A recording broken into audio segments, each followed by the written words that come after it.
When President-elect Joe Biden takes office, some of the top management initiatives of that administration will likely be ones government's already facing now.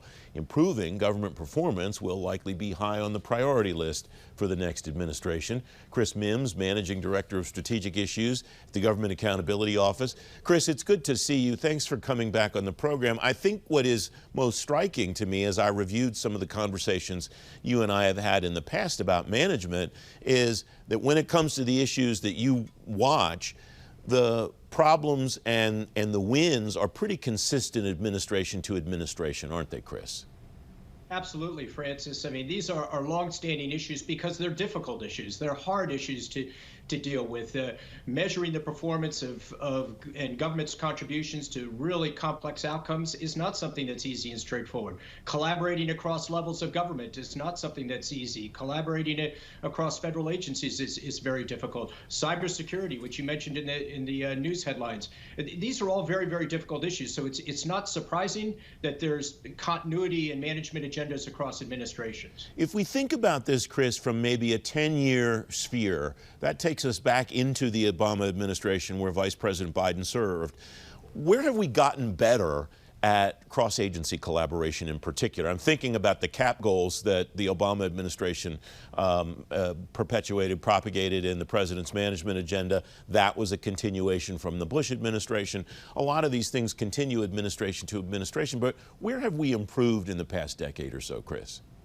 Yeah, and this is a very timely conversation to have because we're coming up on the 10th year anniversary of the GPRA Modernization Act, which was the statutory basis for the CAP goals. And what GPRA modernization sought to do was to bring a more integrated and cross-cutting perspective to federal performance and to get the actual use of all this performance information that we were gathering. And I think that in that regard, we have seen improvements in two key areas. One is understanding and collaboration, that there needs to be an infrastructure and a capacity behind that if we're going to have effective collaborative mechanisms. It's not just something you can, in a sense, throw out there and say, work better together and expect success on that.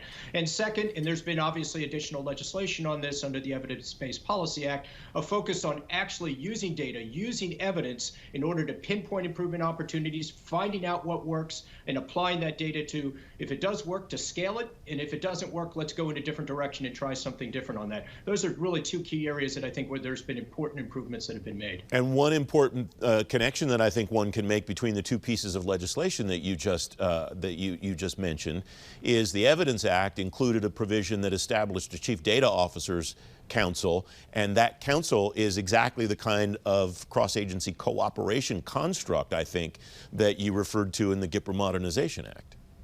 Very much. And there's been obviously over the last 20, 30 years, going back to the CFO Act, there's been a proliferation of federal councils.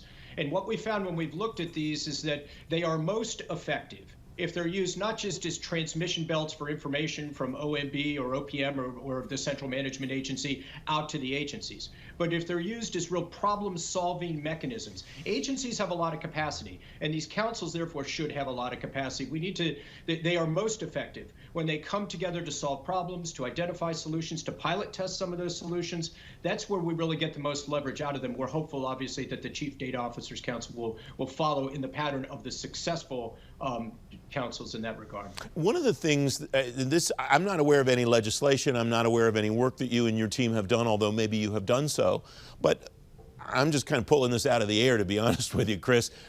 My sense from what people have told me who participate in these various councils over the years is, one, there is a tremendous variation in the effectiveness of the councils individually, and two, there's not a construct now that coordinates the work of those councils in areas where they overlap or areas where they should be collaborating, that the agencies are getting better within an individual agency.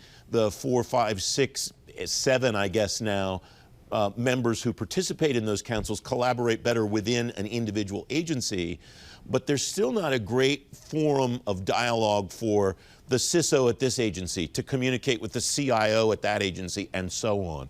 Is that potentially the next force multiplier here? Some kind of construct, maybe OMB runs it, that coordinates a knowledge transfer among those CXOs?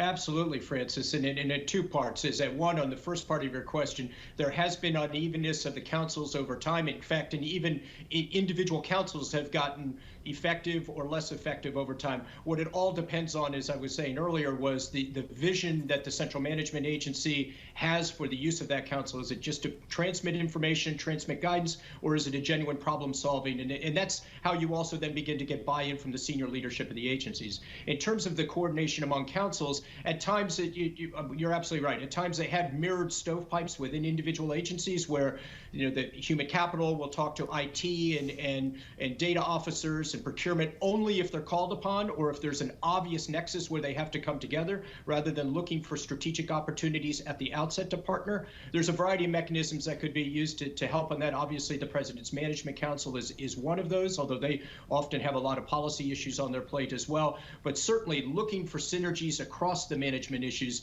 is going to be the next great force multiplier. There's never enough time to talk to you about all the stuff I want to. We have 30 seconds left, Chris. What drives that? Is that something that somebody at OMB in the new administration should take up as a cause, or is that something that Congress should mandate, or something else? It's probably a combination of things. Obviously, I work for the Congress, and so the Congress, either through oversight or statutory changes, could certainly be a key factor on that. We'd like to see OMB lean on that, but I would say also a lot of that needs to come from the agencies. There can be both a push and a pull on this. Is that they're obviously very, very thoughtful career officials and agencies that have been working these issues for a lot of years. They need to be continuing to raise their voices, looking for the synergies, looking for the partnerships, and pointing those out to the political leadership. Chris Mihm, it's always great to have you on the program. Thanks for joining me. My great pleasure, Francis. Take care.